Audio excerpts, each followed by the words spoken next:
태국 총리의 충격적인 3분 연설이 태국 국민들에게 비난을 받고 있습니다. 그녀의 발언들은 경제 전문가마저도 분노를 표현하게 만들었는데요. 태국 국민들은 우리가 바보가 아니다라는 이야기를 하고 있습니다. 도대체 태국 총리의 충격적인 연설은 무엇이었을까요? 안녕하세요. 저는 앨리스입니다. 미국 동부의 명문대학교에 재학 중인 학생이죠. 처음 조셉 하멜턴 교수님의 국제 디지털 금융 특별 강의실에 들어섰을 때 저는 그저 학점을 위한 수업이라고만 생각했어요. 그런데 그날 강의는 제 인생의 방향을 바꿔놓았답니다. 하멜턴 교수님이 말씀하셨죠. 여러분, 우리는 지금 디지털 혁명의 한가운데 있습니다. 디지털 화폐는 전통적인 현금 경제를 뒤흔들며 새로운 금융 질서를 창조하고 있어요. 그러나 이 기술은 자유를 보장하기도 억압하기도 합니다. 교수님의 PPT 화면에는 베네수엘라와 나이지리아의 실패 사례가 등장했어요. 디지털 화폐의 그림자 같은 이야기였죠. 디지털 화폐를 일방적으로 도입한 베네수엘라는 초인플레이션과 정부 통제 강화를 불러왔습니다. 베네수엘라는 2018년 세계 최초의 국영 암호화폐인 페트로를 발행했습니다. 명목상 석유 매장량을 기반으로 한다고 주장했지만 실제로는 투명성 부족과 신뢰성 결여로 국제사회에서 거의 인정받지 못했습니다. 정부는 페트로를 통해 미국의 경제 제재를 우회하고 자본을 확보하려 했습니다. 또한 공공부문 임금이나 세금 납부에 페트로 사용을 강제했지만 실제 유통은 거의 이뤄지지 않았고 국민 대다수는 이를 사용하지 않았습니다. 결과적으로 이는 정부에 대한 불신을 더욱 가중시켰고 기존 볼리바르 화폐 가치도 무너져 초인플레이션이 가속화됐습니다. 2019년 기준 베네수엘라의 인플레이션율은 100만 %를 넘어섰고 화폐 경제는 사실상 붕괴했습니다. 디지털 화폐는 국민 생활을 개선하기는커녕 정치적 통제를 위한 수단으로 전락했다는 비판을 받았습니다. 나이지리아는 중앙 통제를 강화하기 위해 디지털 나이라를 강제화했지만 국민 저항으로 실패했죠. 2021년 나이지리아 중앙은행 CBN은 이나이라라는 중앙은행 디지털 화폐 CBDC를 출시했습니다. 이는 아프리카 최초의 CBDC였으며 정부는 공식적으로 금융 포용 확대와 송금 비용 절감을 명분으로 내세웠습니다. 하지만 실제 목적은 비트코인 등 암호화폐 사용을 통제하고 정부가 국민 금융 데이터를 직접 추적하기 위한 것이었습니다. 이에 따라 나이지리아 정부는 2023년 초 현금 인출을 제한하고 구화폐를 폐지하는 방식으로 디지털 화폐 사용을 사실상 강제했습니다. 이 조치는 현금 경제에 의존하던 서민층과 소상공인들의 거센 반발을 불러왔습니다. 급기야 전국적으로 폭동이 발생하고 은행 지점이 불타는 사태까지 이어졌습니다. 결국 정부는 강제 정책을 철회하고 기존 화폐 유통을 다시 허용해야 했습니다. 이 사건은 디지털 통제가 아닌 디지털 신뢰가 우선되어야 한다는 교훈을 남겼습니다. 저는 궁금증을 참을 수 없었어요. 조용히 손을 들고 물었습니다. 교수님, 지금도 그런 식으로 가는 나라가 있나요? 네, 있습니다. 오늘의 주제이기도 한 바로 태국입니다. 그렇게 저희는 태국의 디지털 지갑 정책에 대해 배우기 시작했어요. 태국 총리 패통탄 친나와시 며칠 전 발표한 디지털 지갑 프로젝트에 관한 내용이었죠. 총리는 전 국민에게 1만 바트를 지급하겠다고 했고 특히 3단계에서는 저 같은 나이의 청년 약 270만 명에게 직접 디지털 지갑으로 현금을 이체하려 했대요. 비용은 무려 270억 바트였습니다. 그런데 이 정책이 발표된 직후 국제신용평가사 무디스는 태국의 신용등급 전망을 안정적에서 부정적으로 낮췄다고 해요. 이유는 간단했죠. 재정 건전성에 타격을 주기 때문이랍니다. 더 놀라운 것은 그 다음이었어요. 교수님의 설명에 따르면 이 안건은 내각 심의에조차 상정되지 않았대요. 정보에 따르면 반발이 너무 거세서 결국 제출되지 않았다고 합니다. 교수님이 다음 주제로 넘어가셨어요. 이제 중국의 사례를 보겠습니다. 디지털 위안화는 중국이 현금 없는 사회를 향해 추진한 국가 전략입니다. 저는 흥미롭게 고개를 끄덕였답니다. 그런데 교수님의 다음 말씀이 저를 충격에 빠뜨렸어요. 하지만 이 시스템은 프라이버시 침해, 데이터 통제, 중앙은행의 절대적 권한 등 심각한 문제를 드러냈습니다. 예컨대 국경지대나 시위 지역에서 디지털 위안 사용을 제한하거나 특정 계좌의 활동을 정부가 실시간 통제할 수 있다는 점이 문제로 지적되었죠. 그리고 놀랍게도 태국 역시 중국의 결제 시스템을 일부 도입하고 있었어요. 교수님은 슬라이드를 넘기며 말씀하셨습니다. 최근 태국과 중국은 관광지에서 디지털 위안화 결제를 시범 운영하고 있습니다.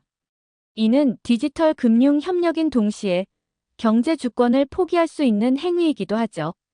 저는 작게 중얼거렸어요. 이건 단지 돈이 아니네요. 권력이네요. 그 후 교수님은 태국 내 반중 정서에 대해 설명해 주셨어요. SNS에서는 해시태그 운동이 등장했고 디지털 지갑 반대 시위도 열렸다고 하네요. 스크린에는 우리는 태국이지 중국의 속국이 아니다. 라는 시위 문구가 보였습니다. 교수님은 말씀을 이어가셨어요. 태국의 디지털 지갑 정책은 젊은 층을 달래기 위한 단기적 포퓰리즘입니다. 하지만 그 이면에는 중국의 디지털 전략을 모방하는 구조적 변화가 존재해요. 첫째, 프라이버시 침해. 둘째, 거래 추적 가능성. 셋째, 중앙은행 권력 집중. 넷째, 민간 금융 약화. 이러한 조치들은 태국의 금융 주권을 약화시키고 중국의 통제력에 의존하게 만들 위험이 있습니다. 기술은 중립적이지 않습니다. 특히 디지털 화폐는 그 나라의 가치관과 권력 구조를 반영해요. 중국은 이를 통해 통제를 확장했고 태국은 지금 그 길을 걷고 있죠. 하지만 그 길 끝에는 자유가 아닌 통제의 국가가 있을 수 있습니다. 여러분은 어떤 세상에서 살고 싶습니까? 데이터가 자유를 보장하는 사회입니까?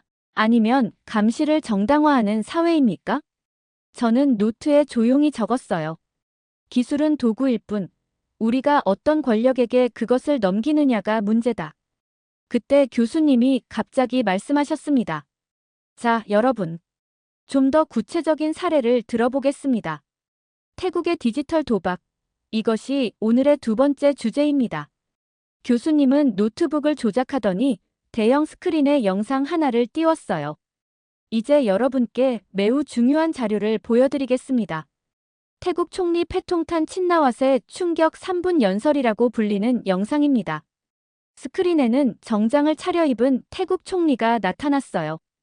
그녀의 표정은 단호하고 자신감에 차 있었죠. 우리는 국민 모두에게 새로운 기회를 주어야 합니다. 디지털 경제는 바로 그 길입니다. 교수님은 영상을 일시정지하고 설명을 이어갔어요. 이 연설은 지난달 방콕에서 열린 디지털 경제 포럼에서 발표된 것입니다. 주목할 점은 이 포럼에 중국 정부 관계자들이 대거 참석했다는 사실이죠. 영상이 다시 재생되었어요. 태국은 이제 디지털 혁명의 선두에 서야 합니다. 이를 위해 정부는 전 국민에게 1만 바트를 디지털 지갑으로 지급하겠습니다. 특히 3단계에서는 16세에서 20세 청년 약 270만 명에게 직접 현금을 디지털 지갑으로 이체할 것입니다. 비용은 270억 바트지만 이는 미래를 위한 투자입니다.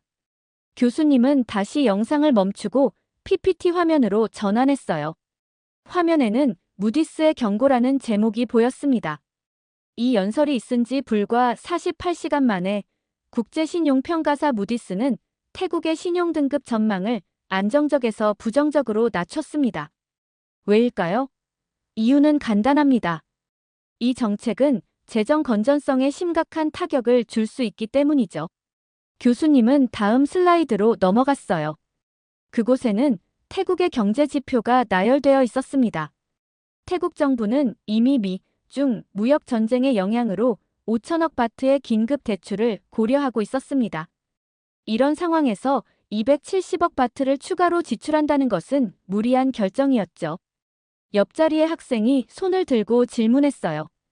그럼 결국 그 정책은 실행됐나요? 흥미로운 점은 바로 그것입니다. 정보에 따르면 이 안건은 결국 내각 심의에조차 상정되지 않았어요. 왜일까요? 국내외 반발이 너무 거셌기 때문입니다. 재무부 장관이 사임 의사를 밝혔다는 소문까지 돌았죠. 더 흥미로운 사실은 이 디지털 지갑 플랫폼이 중국 기업이 개발한 시스템을 기반으로 한다는 점입니다. 이는 단순한 경제 정책이 아니라 중국의 디지털 영향력 확장과 맞닿아 있는 문제였죠. 교수님의 설명을 들으며 저는 다시 한번 노트에 적었어요. 디지털 화폐는 국가 주권의 문제다. 자, 여러분. 태국의 사례를 살펴보았으니 이제 그 배후에 있는 거대한 그림자를 함께 들여다보겠습니다. 바로 중국의 디지털 위안화입니다. 스크린에는 중국의 디지털 위안화 미래인가, 감시인가라는 제목이 나타났어요. 디지털 위안화 혹은 이 CNY는 중국이 현금 없는 사회를 향해 추진한 국가 전략입니다. 단순한 디지털 화폐가 아니라 국가 주도의 금융 인프라 개혁이죠. 스크린에는 중국인들이 QR코드로 결제하는 모습, 디지털 위안화의 화면, 중국인민은행 본부 등의 이미지가 슬라이드쇼로 흘러갔어요. 2022년부터 베이징 올림픽을 계기로 본격 도입된 이 시스템은 겉으로는 편리함을 약속했습니다. 현금 없이 스마트폰으로 모든 결제가 가능하고 은행 계좌가 없는 시골 주민들도 금융 서비스를 이용할 수 있게 해준다는 명분이었죠. 그러나 교수님의 표정이 갑자기 진지해졌어요. 하지만 이 시스템은 여러분 프라이버시 침해, 데이터 통제, 중앙은행의 절대적 권한 등 매우 심각한 문제를 드러냈습니다. 교수님은 새로운 슬라이드로 넘어갔어요. 그곳에는 중국 신장 위구르 지역과 홍콩의 사진들이 있었습니다. 가장 우려되는 사례를 보겠습니다. 중국 정부는 신장 위구르 지역이나 홍콩 시위 지역에서 디지털 위안 사용을 제한할 수 있는 기술적 능력을 갖추고 있습니다. 특정 계좌의 활동을 정부가 실시간으로 모니터링하고 통제할 수 있다는 의미죠. 더 심각한 것은 중국 정부가 이 시스템을 해외로 확장하고 있다는 점입니다. 이른바 디지털 실크로드 전략의 일환이죠. 교수님은 다음 슬라이드를 보여주셨어요. 놀랍게도 거기에는 태국 푸켓의 해변 사진과 중국인 관광객들이 디지털 위안화로 결제하는 모습이 담겨 있었어요. 최근 태국과 중국은 푸켓, 방콕 등 주요 관광지에서 디지털 위안화 결제를 시범 운영하고 있습니다. 겉으로는 단순한 금융 협력으로 보이지만 이는 사실상 경제 주권을 일부 포기하는 행위이기도 합니다. 디지털 화폐는 단순한 결제 수단이 아니라 국가 권력의 투사 수단입니다. 중국은 이 기술을 통해 글로벌 금융 질서에 새로운 영향력을 행사하려 하고 있죠. 교수님은 다음 슬라이드를 보여주셨어요. 그것은 중국과 태국을 포함한 세계 지도였고 중국에서 뻗어나가는 디지털 네트워크 선들이 여러 국가로 연결되어 있었습니다. 디지털 위안화의 확산은 단순한 기술 혁신이 아닙니다. 이는 글로벌 금융 주권과 개인 자유에 관한 근본적인 질문을 던지고 있어요. 우리는 편리함을 위해 얼마나 많은 자유를 포기할 수 있을까요? 강의실은 무거운 침묵에 빠졌어요. 저는 노트에 굵은 글씨로 적었습니다. 디지털 화폐는 권력의 새로운 형태다. 교수님은 다음 주제로 넘어가셨어요. 이제 이론적 논의를 넘어 가장 중요한 현실 세계의 반응을 살펴보겠습니다. 바로 시민들의 목소리와 태국 내 반중 정서의 확산이죠. 교수님의 표정이 더욱 진지해졌어요. 스크린에는 태국 방콕 시내의 시위 장면이 나타났습니다. 수천 명의 시민들이 거리에 모여 있었고 그들은 태국어와 영어로 쓰인 피켓을 들고 있었어요. 여러분, 이 사진은 방콕에서 열린 디지털 지갑 반대 시위 현장입니다. 주목할 점은 이 시위가 단순한 경제 정책 반대를 넘어서고 있다는 사실이죠. 스크린에는 또 다른 이미지가 등장했어요. 소셜미디어 화면 캡처였습니다. 여러 해시태그가 화면을 가득 채우고 있었어요. 태국 내에서 반중 정서가 빠르게 퍼지고 있습니다. SNS에는 다양한 해시태그가 폭발적으로 확산되고 있죠. 특히 젊은 세대를 중심으로 디지털 감시 국가에 대한 우려가 커지고 있습니다. 교수님은 다음 슬라이드로 넘어갔어요. 거대한 시위 현장 사진이었고 시위대는 커다란 현수막을 들고 있었어요. 우리는 태국이지 중국의 속국이 아니다. 이 시위는 단순한 정책 반대가 아니라 국가 정체성에 관한 시민들의 저항입니다. 태국 시민들은 자국이 중국의 디지털 영향권에 편입되는 것을 우려하고 있어요. 교수님은 다음으로 태국 총리의 사진을 보여주셨어요. 패통탄 총리에 대한 불신도 급격히 커지고 있습니다. 그의 부친 탁신 친나왓 전 총리 시절부터 이어진 친중 외교 노선이 이번에는 더 노골적으로 나타났다는 비판이 거세죠. 일부 정치 평론가들은 이번 디지털 지갑 정책을 디지털 식민지화의 첫 단계라고까지 부르고 있습니다. 강의실 뒤쪽에서 한 학생이 손을 들고 질문했어요. 교수님, 그럼 태국의 경제 전문가들은 이 문제를 어떻게 보고 있나요? 교수님은 미소를 지으며 고개를 끄덕였어요. 태국의 경제 전문가들 사이에서도 이 정책에 대한 비판이 이어지고 있어요. 교수님은 슬라이드를 넘겨 한 남자의 사진을 보여주셨어요. 품위 있게 정장을 차려입은 중년 남성이었죠. 이분은 태국의 대표적인 경제학자 솜차이 수완펀 박사입니다. 그는 디지털 지갑 정책을 정치적 인기몰이용 허상이라고 강하게 비판했어요. 교수님은 화면에 나타난 인용문을 천천히 읽었어요. 중국의 디지털 통제 모델을 따라가는 것은 스스로 자유를 포기하는 일이다. 태국은 자유민주주의 국가로서 시민의 경제적 자유를 보장해야 한다. 교수님은 잠시 멈추고 강의실을 둘러보셨어요. 여러분, 이 문제의 핵심은 결국 가치 선택의 문제입니다. 기술적 편리함과 효율성을 위해 얼마나 많은 자유와 주권을 포기할 수 있는가? 이것이 태국 시민들이 지금 직면한 질문이죠. 저는 깊은 생각에 잠겼어요. 이 강의가 단순한 디지털 화폐 수업이 아니라 민주주의와 자유에 관한 가장 근본적인 질문을 다루고 있다는 것을 실감했거든요. 교수님은 강의실 앞으로 다시 나오셨어요. 자, 여러분. 이제 우리 강의의 핵심 부분으로 들어가겠습니다. 지금까지 태국의 디지털 도박과 중국의 디지털 위안화를 각각 살펴봤으니 이제는 이 모든 것을 통합적으로 분석해 볼 차례입니다. 오늘 우리가 다뤘던 핵심 주제는 데이터는 권력이며 결코 중립적이지 않다는 것입니다.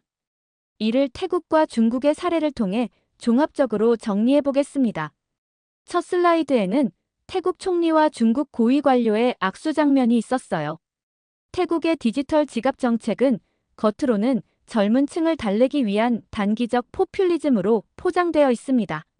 하지만 그 이면에는 중국의 디지털 전략을 모방하는 구조적 변화가 존재하죠. 이는 단순한 정책 도입이 아니라 국가 시스템의 근본적 변화를 의미합니다. 중국의 디지털 위안화가 가진 근본적인 문제점을 먼저 살펴봅시다. 첫째, 프라이버시 침해입니다. 디지털 위안화는 모든 거래가 중앙 서버에 기록되고 정부가 이를 실시간으로 모니터링할 수 있습니다.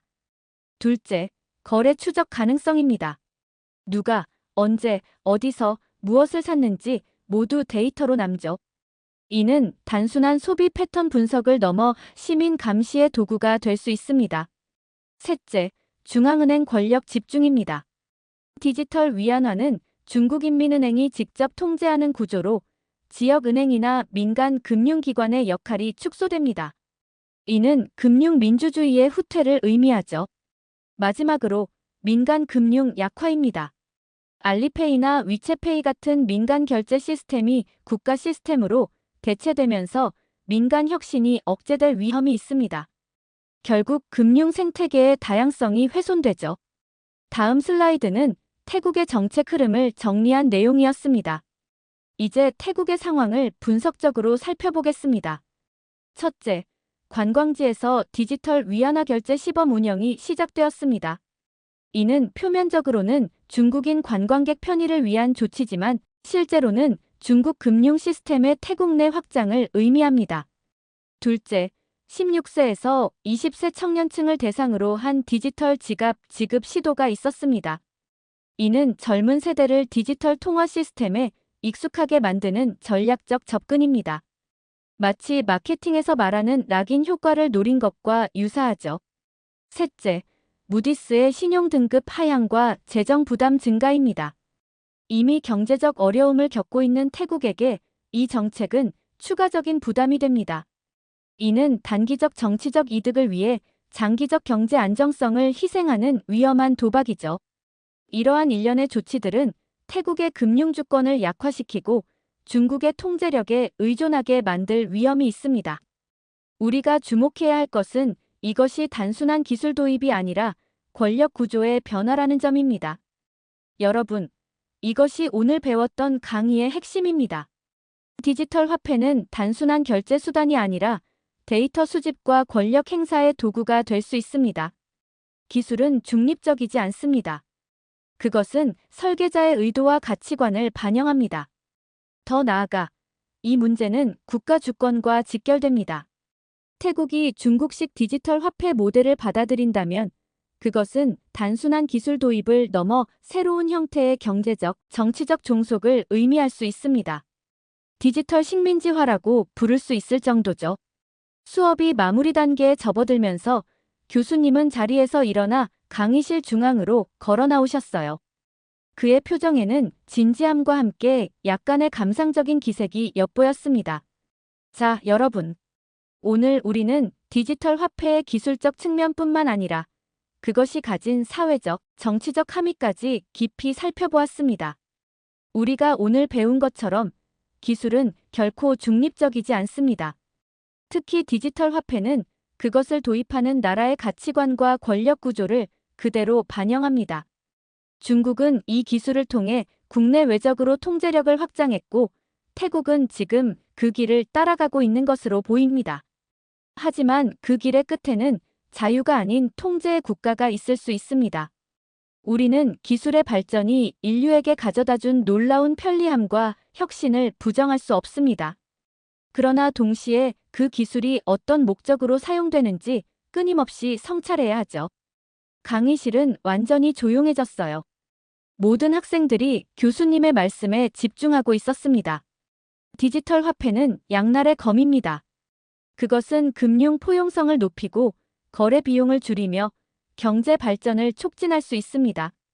하지만 동시에 개인정보를 침해하고 국가 감시를 강화하며 사회적 통제를 확장하는 도구가 될 수도 있죠. 여러분들에게 마지막 질문을 던지고 싶습니다. 여러분은 어떤 세상에서 살고 싶습니까? 데이터가 자유를 보장하는 사회입니까?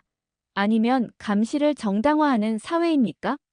기술은 인간을 위해 존재해야 하지, 인간이 기술을 위해 존재해서는 안 됩니다. 저는 노트에 조용히 적었어요. 기술은 도구일 뿐, 우리가 어떤 권력에게 그것을 넘기느냐가 문제다. 교수님은 마지막으로 미소를 지으며 말씀하셨어요. 오늘 강의는 여기까지입니다만 여러분의 생각은 지금부터 시작되길 바랍니다.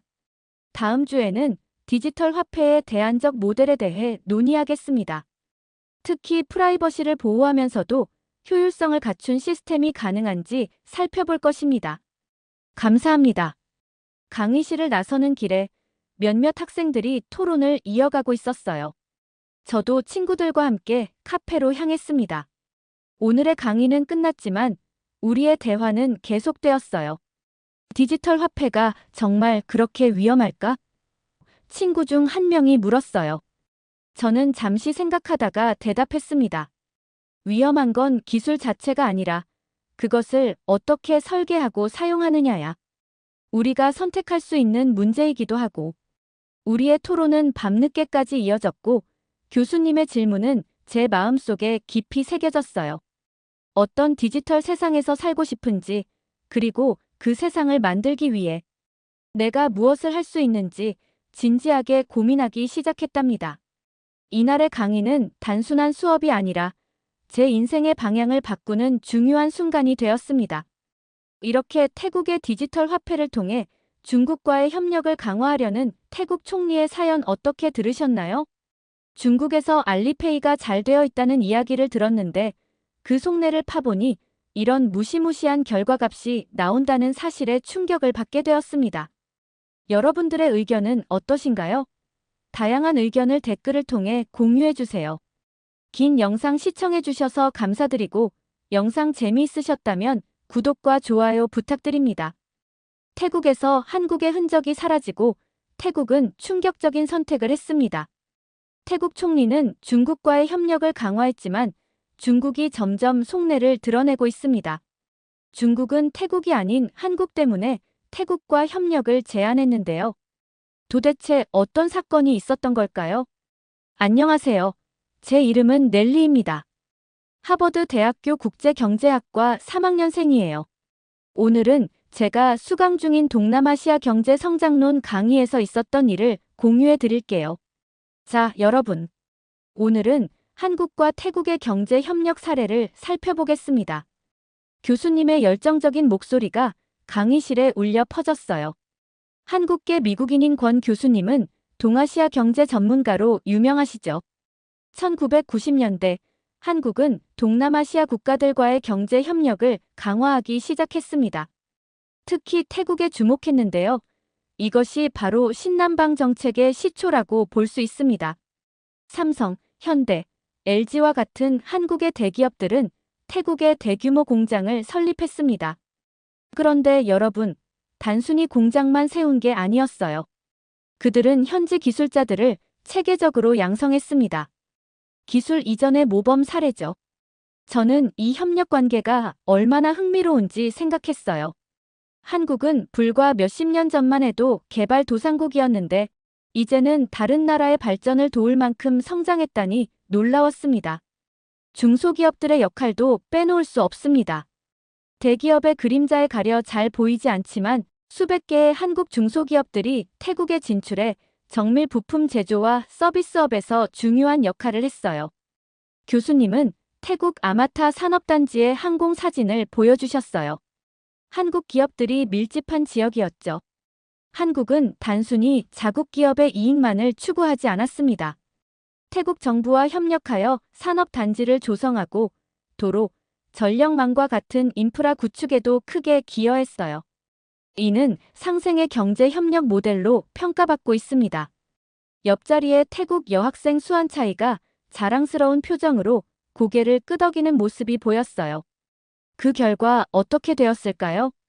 2020년대 초반, 태국은 한국의 지원에 힘입어 동남아시아에서 전자 및 자동차 산업이 가장 빠르게 성장한 국가 중 하나가 되었습니다.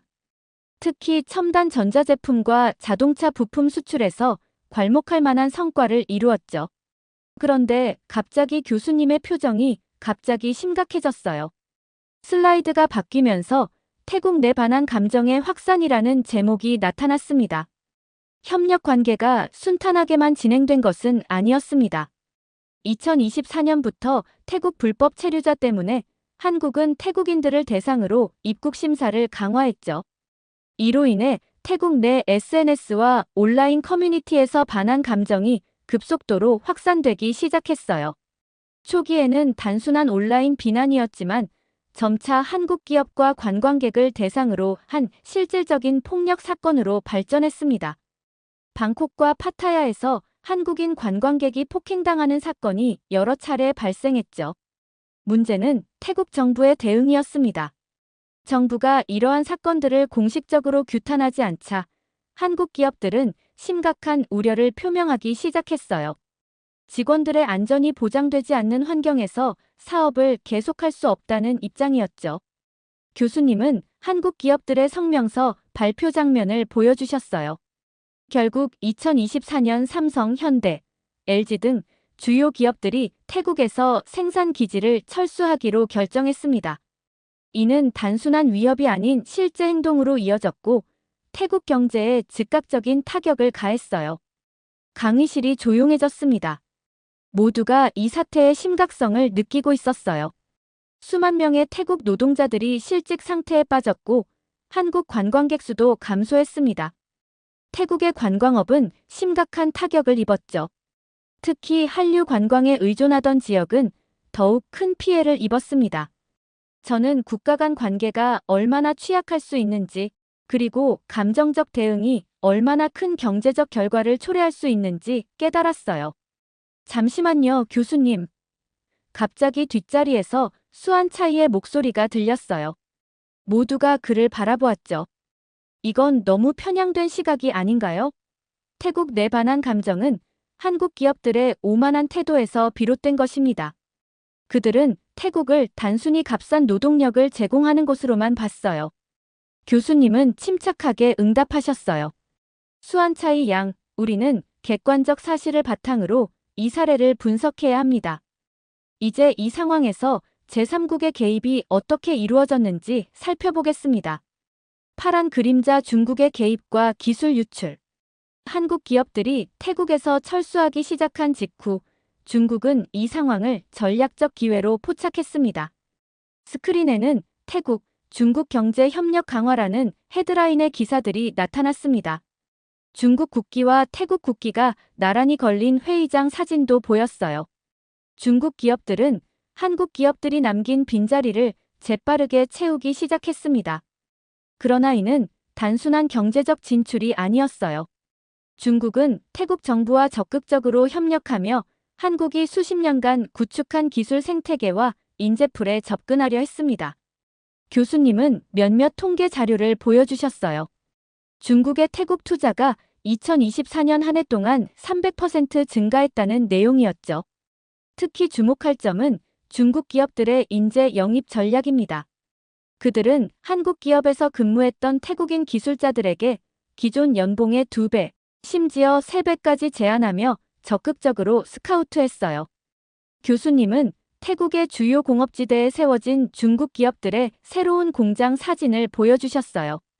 이것은 단순한 기업 활동의 차원을 넘어섰습니다.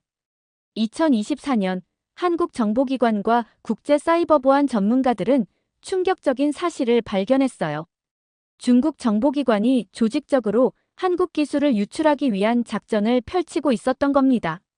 중국 정보기관은 태국 내에서 이미 퇴직했거나 여전히 근무 중인 한국 기업 직원들을 대상으로 사이버 공격을 감행했습니다. 기밀 기술 문서와 제조 노하우를 탈취하려는 시도였죠. 실제로 삼성의 차세대 디스플레이 기술과 관련된 중요 문서가 유출된 사례도 확인되었습니다. 대형 스크린에는 이제 한국과 중국 양국 정부 대표들의 긴장된 회담 장면이 비춰졌어요. 한국 정부는 이러한 기술 유출을 막기 위해 태국 정부의 협조를 요청했지만 태국 정부의 반응은 냉담했습니다. 그들은 증거 불충분을 이유로 실질적인 조치를 취하지 않았어요. 교수님은 태국 총리와 중국 국가주석이 악수하는 사진을 보여주셨어요. 그 아래에는 태국, 중국 포괄적 전략적 협력 동반자 관계 체결이라는 제목이 달려 있었습니다. 태국 정부는 오히려 중국과의 관계를 더욱 강화하는 쪽을 선택했습니다. 2024년 태국과 중국은 기술 공유 협정을 체결했는데 이는 사실상 태국 내 한국 기술 자산에 대한 중국의 접근을 합법화하는 것이었죠. 한국 정부는 국제특허법과 지적재산권 보호 협약을 내세워 법적 대응을 시도했습니다. 세계무역기구 WTO와 국제상공회의소 ICC에 공식 제소했지만 국제법의 특성상 즉각적인 해결은 어려웠어요. 이번 강의에서 저는 국제관계의 복잡성과 경제협력 뒤에 숨은 지정학적 경쟁을 실감했어요. 단순한 투자와 기술 이전이 어떻게 국가 안보와 첨단 기술 패권 다툼으로 발전할 수 있는지 보게 된 거죠. 이런 상황에서 태국은 중요한 선택의 기로에 서게 됩니다. 이제 사태가 더욱 복잡해지는 전환점이 찾아옵니다. 태국의 정치 상황을 크게 흔든 사건이 발생했습니다. 방콕의 한 고급 레스토랑에서 열린 비공식 만찬 자리에 참석했던 태국 내 중국 기업 임원이 폭로한 내용이 국제적 파문을 일으켰죠. 이 내용에 따르면 총리는 중국 기업인들과의 비공식 만찬에서 한국은 우리를 떠났으니 우리는 새로운 동맹을 찾아야 한다. 중국은 항상 태국과 함께해왔고 앞으로도 그럴 것이라고 말했다고 합니다. 태국 정부는 즉시 이 폭로 내용을 근거 없는 주장이라고 부인했습니다. 하지만 해당 만찬에 참석했던 다른 인사들도 비슷한 증언을 하면서 논란은 더욱 커졌죠. 태국 정부는 결국 총리의 발언이 잘못 해석되었다고 해명했지만 이미 국제 여론은 형성된 후였어요. 더욱 충격적인 것은 이 폭로 이후 태국 정부의 정책이 실제로 그 방향으로 움직였다는 점입니다. 폭로 사건 후 불과 2주 만에 태국과 중국은 포괄적 경제기술 협력 조약을 체결했습니다. 이 조약의 핵심 내용은 태국 영토 내에서 한국 기업들이 남긴 기술적 자산과 인프라를 중국 기업들이 활용할 수 있도록 하는 것이었죠. 특히 문제가 된 것은 조약의 제7조였습니다. 이전에 외국 기업이 태국 내에서 개발하거나 이전한 기술에 대한 태국의 주권적 통제권을 인정한다는 내용이었죠. 사실상 한국이 수십 년간 이전했던 기술에 대한 통제권을 태국 정부가 가지고 이를 중국과 공유할 수 있음을 의미했습니다. 한국 정부의 반응은 신속했습니다. 한국 정부는 태국의 결정에 깊은 유감을 표명하며 양국 간 신뢰관계가 심각하게 훼손되었다고 밝혔습니다. 더불어 태국과의 모든 기술 협력 및 투자 지원을 즉각 중단하기로 결정했죠.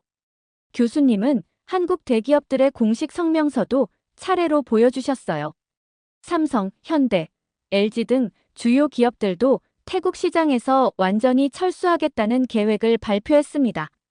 이미 철수 중이던 공장들의 철수 속도를 더욱 높이고 남아있던 R&D 센터와 물류 거점까지 모두 베트남과 인도네시아로 이전하기로 했죠. 교수님은 다음 슬라이드로 넘어갔어요. 태국 현지 신문들의 헤드라인이었습니다. 이런 상황에서 태국 국내 여론은 흥미롭게도 분열되었습니다. 정부의 우호적인 언론들은 한국이 태국을 버렸다는 프레임을 확산시켰지만 독립 언론들은 태국 정부의 배신이라는 관점에서 보도했어요. 스크린에는 태국 방콕에서 열린 시위 장면이 나왔어요. 한국 기업 돌아오라는 팻말을 든 시민들이 보였습니다. 일부 태국 시민들, 특히 한국 기업에서 일했던 노동자들과 중소기업 주인들은 정부의 결정에 반대하는 시위를 벌였습니다. 그러나 정부는 이를 국가 안보의 위협이라 규정하고 강력하게 진압했죠. 이렇게 30년 넘게 이어온 한국과 태국의 경제 협력 관계는 극적으로 단절되었습니다. 오랜 시간 쌓아온 신뢰가 얼마나 빨리 무너질 수 있는지 보여준 사례라 할 수 있죠. 자, 이제 이 사태가 태국 경제에 어떤 영향을 미쳤는지 살펴보겠습니다. 화면에는 충격적인 그래프들이 나타났어요. 태국의 GDP 성장률, 실업률, 제조업 생산량 등을 보여주는 차트였죠. 모두 급격한 하락세를 보이고 있었습니다. 한국 기업들이 완전히 철수한 2024년 중반부터 태국 경제는 자유낙하를 시작했습니다. 이런 급격한 경제 위기는 아시아 외환위기 이후 처음 있는 일이었죠.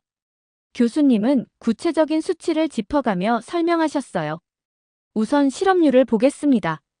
한국 기업들이 직접 고용했던 약 28만 명의 태국 노동자들이 일자리를 잃었습니다. 더 심각한 것은 연관 산업까지 포함하면 약 100만 명이 직간접적으로 영향을 받았다는 점이에요. 스크린에는 문을 닫은 공장들과 그 앞에서 항의하는 노동자들의 사진이 나타났어요. 특히 아유타야와 라용 산업단지는 가장 큰 타격을 입었습니다. 이곳은 한국 전자기업과 자동차 부품 제조사들이 밀집해 있던 지역이었죠.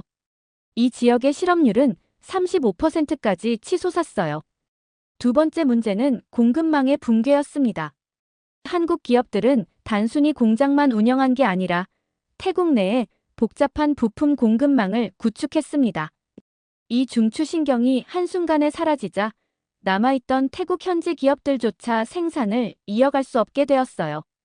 다음 슬라이드에는 태국 바트와 가치 변동 그래프가 나왔어요.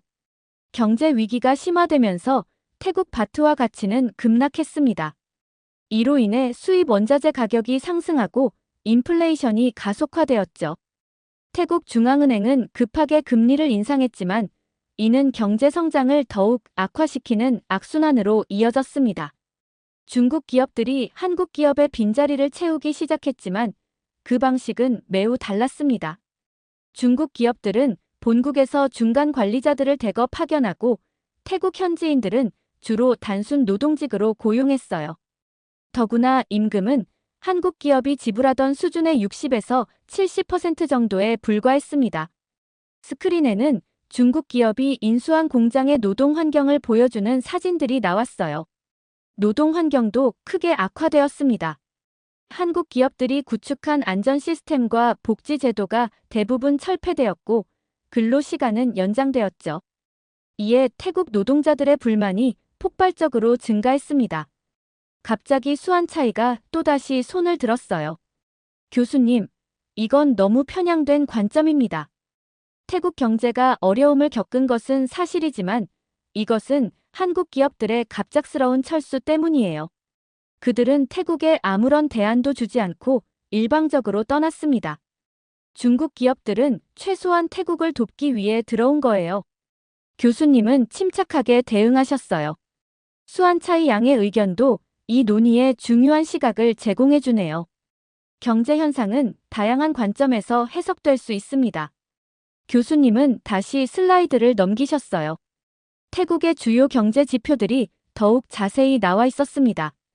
태국의 경제 위기는 단순히 한국 기업의 철수만으로 설명할 수 없는 복합적인 현상입니다. 그러나 이 사례에서 우리가 배울 수 있는 중요한 교훈은 국가 간 경제 협력이 얼마나 취약할 수 있는지, 그리고 정치적 결정이 경제에 어떤 파급 효과를 가져올 수 있는지입니다. 다음 슬라이드에는 방콕의 한 거리에 걸린 대형 현수막 사진이 있었어요. 한국 기업들에게 공정한 기회를이라는 태국어 문구가 쓰여 있었죠. 이런 경제적 어려움 속에서 태국 내부에서도 정부의 결정에 대한 비판의 목소리가 높아졌습니다. 많은 시민들이 한국 기업들의 복귀를 원했지만 이미 무너진 신뢰를 회복하기는 쉽지 않았죠. 이 사례는 국제경제 협력에서 신뢰와 상호 존중의 중요성을 보여줍니다. 경제적 이익만을 쫓는 단기적 시각은 결국 모두에게 해를 가져올 수 있음을 기억해야 합니다. 이 경제 위기 속에서 더욱 주목해야 할 점은 중국과 태국의 관계 변화입니다. 교수님은 새로운 슬라이드로 넘어갔어요. 화면에는 태국과 중국 고위 관리들이 악수하는 화려한 장면이 나왔습니다. 처음에 중국은 태국에 새로운 번영의 시대를 약속했습니다. 2024년 베이징에서 열린 정상회담에서 중국은 태국에 500억 달러 규모의 투자와 기술 지원을 발표했어요. 태국 정부는 이를 한국의 빈자리를 완벽히 메워줄 구원자라고 대대적으로 홍보했죠. 다음 슬라이드에는 중국 기업들이 인수한 태국 내 공장들의 사진과 함께 투자 금액이 나열되어 있었어요. 초기에 중국은 약속을 지키는 듯 했습니다. 한국 기업들이 떠난 자리를 대체하기 위해 대규모 자금을 투입하여 생산을 재개했어요. 태국 정부는 이를 경제 정책의 승리라고 자평했죠. 교수님은 그래프 하나를 가리켰어요. 태국의 중국에 대한 경제적 의존도를 보여주는 차트였습니다. 그러나 불과 1년도 지나지 않아 상황이 급변했습니다. 중국의 초기 투자가 모두 완료되고 태국 경제가 중국에 의존하게 되자 중국은 태국에 대한 압박을 시작했어요. 다음 슬라이드에는 중국, 태국 계약서의 일부분이 확대되어 있었어요. 2025년 초 중국은 이전 계약을 재협상하자고 제안했습니다. 초기 계약에는 없던 새로운 조항들이 추가되기 시작했어요.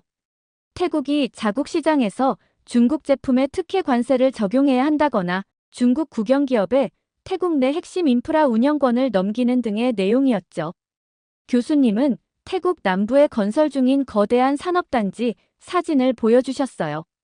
특히 논란이 된 것은 중국이 태국 남부에 설립한 중퇴경제특구였습니다.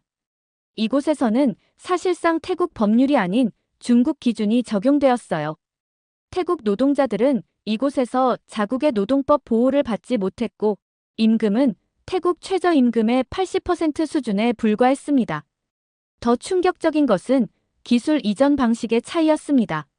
한국은 태국의 진정한 기술 이전을 통해 현지 기술자들을 양성했지만 중국은 핵심 기술은 모두 자국 내에 보유한 채 태국을 단순 생산기지로만 활용했어요. 스크린에는 한 태국 엔지니어의 인터뷰 영상이 나왔어요. 삼성에서 일할 때는 우리도 R&D 프로젝트에 참여했습니다. 하지만 중국 기업에서는 단순히 지시받은 대로만 일하죠. 그들은 우리에게 왜라는 질문을 하지 말라고 합니다. 교수님은 다음 슬라이드로 넘어갔어요. 태국에서 열린 대규모 시위 장면이었습니다. 결국 태국 국민들 사이에서 중국에 대한 불만이 폭발했습니다. 우리는 한 주인을 다른 주인으로 바꿨을 뿐이라는 구호가 시위 현장에서 자주 등장했어요. 다음 슬라이드에는 방콕 거리에 한 낙서 사진이 있었어요. 우리는 한국을 배신한 대가를 치르고 있다라는 태국어 문구가 쓰여 있었죠. 태국 국민들 사이에서 후회의 목소리가 커지기 시작했습니다. 소셜미디어에서는 한국 기업 시절과 중국 기업 이후를 비교하는 게시물들이 바이럴하게 퍼졌고, 일부 지식인들은 공개적으로 한국과의 관계 복원을 촉구하기 시작했어요. 이 사례에서 우리가 배울 수 있는 중요한 교훈은 경제 협력의 성격과 의도가 얼마나 다를 수 있는지입니다. 한국과 태국의 관계는 상호 존중과 동반 성장을 기반으로 했지만 태국이 새롭게 선택한 파트너와의 관계는 종속과 의존을 가져왔죠. 그렇다면 한국은 이 상황에서 어떤 대응을 했을까요? 교수님이 마지막 주제로 넘어갔어요. 화면에는 한국의 신남방 정책 2.0 새로운 협력 파트너라는 제목의 슬라이드가 나타났습니다. 한국은 태국과의 관계가 악화된 상황에서 동남아시아 전략을 신속하게 재조정했습니다. 특히 베트남과 필리핀을 핵심 협력국으로 선정하고 전례 없는 규모의 경제 협력을 추진했어요. 교수님은 하노이와 마닐라에서 열린 한국과의 정상회담 장면을 보여주셨어요. 한국은 베트남과 필리핀을 직접 방문해 신뢰 기반 경제 협력 강화 정책을 발표했습니다. 이 방문에서 한국은 양국에 각각 300억 달러 규모의 투자와 기술 이전을 약속했어요. 다음 슬라이드에는 베트남과 필리핀에 새롭게 설립된 한국 기업들의 공장 모습이 나왔습니다. 흥미로운 점은 태국에서 철수한 한국 기업들이 거의 그대로 베트남과 필리핀으로 이전 계획이라는 사실입니다. 삼성은 베트남 박린성에 세계 최대 규모의 스마트폰 공장을 확장했고, 현대자동차는 필리핀 바탕가스에 새로운 자동차 생산 기지를 구축했죠. 교수님은 두 나라의 경제 성장률 그래프를 강조했어요.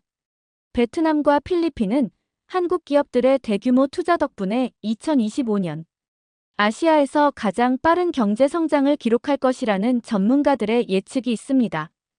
특히 베트남의 전자산업 수출과 필리핀의 자동차 부품 생산은 대폭 상승할 계획이죠. 스크린에는 베트남에서 열린 한 베트남 기술협력센터 개소식 사진이 나왔어요.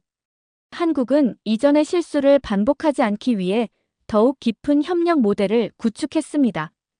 양국 정부와 기업 간 정기적인 협의체를 설립하고 현지 인재 양성에 더 많은 투자를 했어요. 한 베트남 공동기술대학이 설립 예정이고, 필리핀에는 한국 스타일의 직업훈련원이 여러 도시에 구축될 예정입니다. 교수님은 동시에 태국 현지 신문들의 헤드라인을 보여주셨어요. 한국, 태국을 완전히 포기하다. 베트남과 필리핀, 한국 투자로 급성장 등의 기사가 눈에 띄었습니다. 태국 국민들은 이웃 국가들의 성공을 목격하며 더욱 큰 후회와 상실감을 느꼈습니다. 소셜미디어에서는 우리가 한국을 버렸지만 한국은 베트남과 필리핀을 선택했다는 태그가 유행했어요. 마지막 슬라이드에는 국제관계에서 신뢰의 중요성에 대한 문구가 나왔습니다. 이것으로 오늘 강의를 마치겠습니다. 이 사례 연구는 국제경제 협력이 단순한 이익 계산을 넘어 신뢰와 상호 존중의 토대 위에 구축되어야 함을 보여줍니다. 한번 무너진 신뢰를 회복하는 것은 매우 어렵고 그 대가는 생각보다 클 수 있습니다. 교수님은 마지막으로 질문을 받으셨어요. 다음 강의에서는 이 사례가 국제경제학에 주는 함의를 더 깊이 분석하겠습니다. 질문 있으신가요? 저는 손을 들고 질문했어요. 교수님, 태국은 결국 한국과의 관계를 회복하려는 노력을 했나요? 교수님은 잠시 생각하시더니 답변하셨어요. 태국에서는 뒤늦게 한국과의 관계 복원을 시도했지만 이미 한국은 베트남과 필리핀의 대규모 투자를 완료한 상태였죠. 신뢰는 쉽게 회복되지 않습니다. 다음 강의에서 그 부분도 다루겠습니다. 강의실을 나오면서 저는 오늘 배운 교훈을 되새겼어요. 국제관계에서 단기적인 이익보다 장기적인 신뢰 구축이 얼마나 중요한지, 그리고 한번 깨진 신뢰는 회복하기 얼마나 어려운지를 깨달았습니다. 이 사례 연구는 제 국제경제학 수업에서 가장 값진 교훈 중 하나로 남게 될 것 같아요. 이렇게 한국 기술을 중국이 가져가려고 하는 사연 어떻게 들으셨나요?